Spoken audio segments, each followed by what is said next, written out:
Welcome to ચેતુસ kitchen. આજે આપણે બનાવીશું શિયાળા સ્પેશિયલ ગાજરની ખીર બનાવશું. તો એવી ગરમા ગરમ ખાવાની પણ મજા આવશે ને ઠંડી ખીર ખાવાની પણ આ ખીર ખાવાની મજા આવે છે. તો અહીંયા આપણે 500 ગ્રામ જેટલા ગાજર લઈ લીધા છે. 2 ચમચી જેટલા આપણે બાસમતી ચોખા લીધા છે.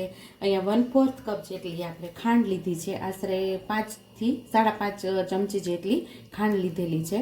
10 કાજુ અને 10 બદામ લીધા છે અને 10 પિસ્તા લીધા છે. અડધી થી પોણી ચમચી જેટલી આ એલચી અને જાયફળનો ભૂકો લીધો. તો હવે પહેલાં આપણે આ ચોખાને ધોઈ અને પલાળી દઈશું. 10 મિનિટ ગરમ પાણીમાં પલાળી દઈશું. અહીંયા આપણે 2 ચમચી ચોખા લઈ અને ધોઈ લીધા છે ને હવે ગરમ પાણી આપણે એમાં ઉમેરી દઈશું. 10 થી 15 મિનિટ આપણે ચોખા પલાળી દઈશું. હવે આપણે ગાજરને ખમણી લેવાના છે. આવી એક ખમણી લેવાની છે અને સરસ ગાજરને આપણે ખમણી લેશું. આવી રીતે ગાજરને આપણે ખમણી લેશું. તો બધા ગાજરને આપણે ખમણી લેવાના છે. અહીંયા આપણે ગાજર ખમણી લીધા છે. હવે આપણે ખીર બનાવવાની શરૂઆત કરી દઈએ. અહીંયા આપણે 2 ચમચી ઘી ઉમેરી દઈશું. અહીંયા આપણે કાજુ બદામને તળી લેવાના છે, એટલે કે શેકી લેવાના છે ઘીની અંદર. શેકીને પછી આપણે કટ કરશું અને તમે કટ કરીને પણ શેકી શકો છો કાજુ બદામને. અહીંયા આપણે પિસ્તા પણ સાથે જ ઉમેરી દીધા છે કાજુ બદામ સાથે. હવે આપણે એને શેકાઈ ગયા છે સરસ. હવે આને બહાર લઈ લઈશું આપણે.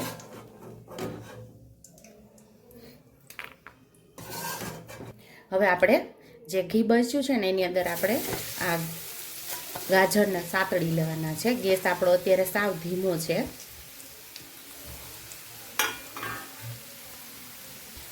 હવે ફાસ્ટ ગેસ કરીને આપણે એને 5 મિનિટ આપણે શેકી લેશું.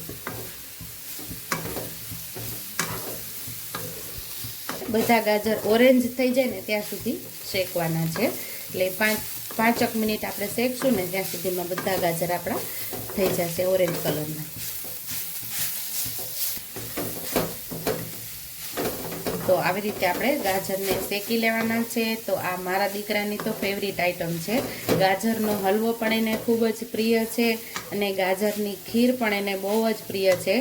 ગાજરની સિઝન આવે એટલે અચૂક કહે જ કે મમ્મી કા ગાજરનો હલવો બનાવી દે, કા ગરમા ગરમ ગાજરની ખીર બનાવી દે. તો આ દીક્ષિતભાઈની ફેવરિટ બનાવીએ છીએ આજે ગાજરની ખીર.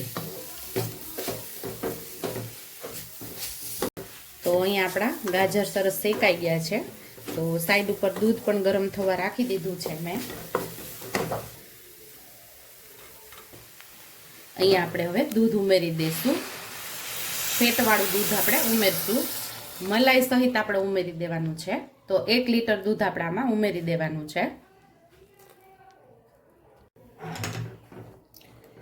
આપણી ખીર અહીંયા સાઈડ ઉપર ઉકળે ત્યાં આપણે જે ચોખા પલાળીને રાખેલા ને એને આપણે એકદમ સરસ ખાંડણીમાં ખાંડી લેશું. અથવા તો મિક્સર જારમાં પણ પીસી શકીએ છીએ આપણે, પણ થોડાક છે તો ખાંડણીની અંદર આપણે ખાંડી લેશું. ચોખા આપણા મસ્ત એવા પલળી ગયા છે. ખાંડણીની અંદર લઈ લેશું.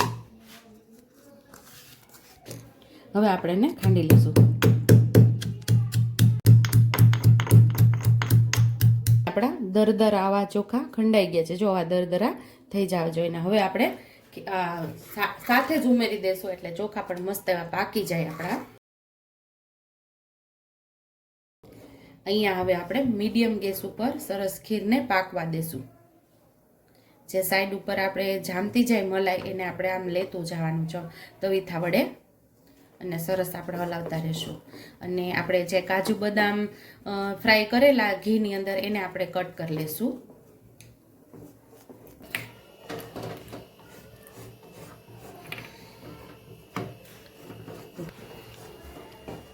અહીં આપણે ચોખાનો દાણો દેખાશે તો આપણે એને જોઈ લેશું. તો ચોખાનો દાણો પણ મસ્ત એવો પાકી ગયો છે. તો 15 થી 20 મિનિટની અંદર જ આપણી આ ગાજરની ખીર તૈયાર થઈ ગઈ છે.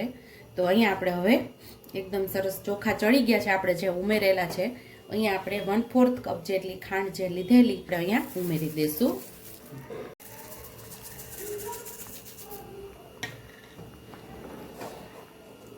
જ્યારે ચોખા આપણે જે ઉમેરેલા હોય એનો દાણો એટલે કે કણી જે એકદમ હોય ને એ ચડી જાય ને પછી જ ખાંડને આપણે ઉમેરવાની છે.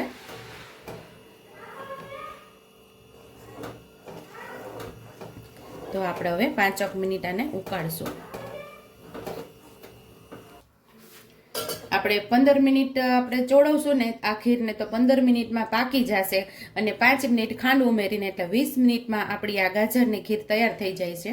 અને હવે આપણે એલચી ઉમેરી દેશું આમાં. અહીંયા હવે આપણે કાજુ બદામ પણ ઉમેરી દેશું. થોડા આપણે ગાર્નિશિંગ માટે રાખેલા છે. એલચી ઉમેરીને આપણે મિક્સ કરી દઈશું અને થોડા કાજુ બદામ અને પિસ્તાને આપણે ગાર્નિશ કરવા માટે રાખી દઈશું. અને તમને જો આની અંદર કિશમિશ ફાવતી હોય તો તમે ઉમેરી શકો છો. તો અહીંયા આપણી ખીર મસ્ત એવી ઘાટી થઈ ગઈ છે. તમને જો આમ ચમચીથી બતાવું તો તમને એવું લાગશે કે જો સામસામું પાછું ભેગું નથી થતું. એવી મસ્ત ઘાટી એવી આપણી ખીર તૈયાર થઈ ગઈ છે. હજી તો આ ગરમ છે ત્યાં એટલી ઘટ થઈ છે. હજી થોડી વાર ઠંડી થશે ને એટલે વધારે ઘટ આપણી આ ખીર તૈયાર થઈ જશે. તો થોડી વાર આપણે ઠંડી કરશું અને પછી સર્વિંગ બાઉલમાં આપણે સર્વ કરી લેશું. ઉપરથી આપણે કાજુ બદામ જે રાખેલા સાઈડ ઉપર એને ગાર્નિશ કરી દઈશું. કાજુ બદામ પિસ્તા આપણે થોડા રાખેલા હતા ગાર્નિશ માટે. આ ખીરને તમે ગરમા ગરમ પણ ખાઈ શકો અને કોઈને ઠંડી ફાવતી હોય તો થોડી ઠંડી થાય પછી પણ ખાઈ શકો. તો શિયાળા સ્પેશિયલ અહીંયા આપણી ગાજરની ખીર તૈયાર છે. જો તમને મારી રેસીપી પસંદ આવી હોય તો મારી રેસીપીને લાઈક કરજો, શેર કરજો, સબસ્ક્રાઈબ કરજો, બેલ આઇકોનને દબાવતા ભૂલતા નહીં અને કમેન્ટ બોક્સમાં કમેન્ટ કરજો કે મારી રેસીપી કેવી લાગી. તો આવજો.